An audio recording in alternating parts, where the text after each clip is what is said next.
balang araw, darating ang panahon, sila naman ang magkakaroon ng isip at kung ano ang iboto ninyo sa darating na Mayo 12, sila po ang mas higit na maapektuhan. Kasi yung mga batang ito, wala po silang karapatang bumoto kasi wala pa sila 18. Pero kamo nga mga ginikanan sang bata nga ini, kamo ang manumdum. Kayo ang mag-isip. Sino ang karapat dapat na magmaneho ng ating bayan patungo sa progreso ng kaunlaran? Kasi si Sweet hindi ko gusto sang damo. Si Sweet ang gusto ko, magpalanggaanay lang kita. Si Sweet ang gusto ko, magpuligay lang kita. Kaya sana, tulungan niyo po ako na mas matulungan pa po kayo. Yes. Siguro naman, mga damayan, mga people, mga palangga ako diri sa damayan, hindi man guro ka mo malugi kung testingan ninyo, kung subukan nyo kahit isang pagkakataon lang, ang babae na lumaban at maipanalo bilang mayora ng Nara.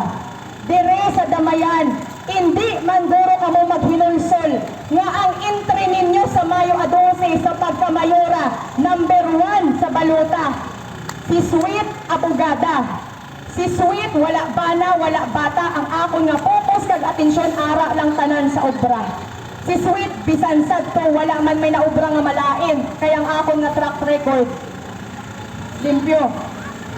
Si Sweet, nakapag-aral din naman sa iba't ibang bansa.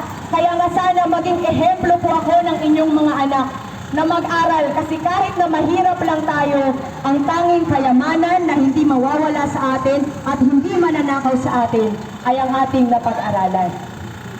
Kahit na yung mga magulang ng Nara, bata pa po kasi ako. At kayang-kaya po nating gamitin ang ating enerhiya at creativity para po sa bawat pagdesisyon ng inyong Mayora Attorney Sweet, magkonsulta sa taong bayan. Lagi po sana nating maisip na kung sino man ang mayor na nakaupo, ang bawat desisyon ng mayor, ang naaapektuhan po ay ang taong bayan. Kapag maganda ang desisyon ng mayor, lahat tayo okay o unlad. Kapag palpak ang desisyon ng isang mayor, ang unang kawawa ay mga mamamayan. Kaya sana po maisip po natin iyan.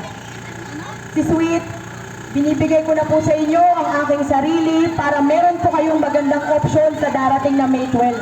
Pero sana huwag nyo na gawing option. Ito na talaga yung ilagay ninyo sa balutan ninyo. Number 1, hindi nyo na pagpapaglayan kaugalingan ninyo. Number 1, Attorney Sweet Apwek.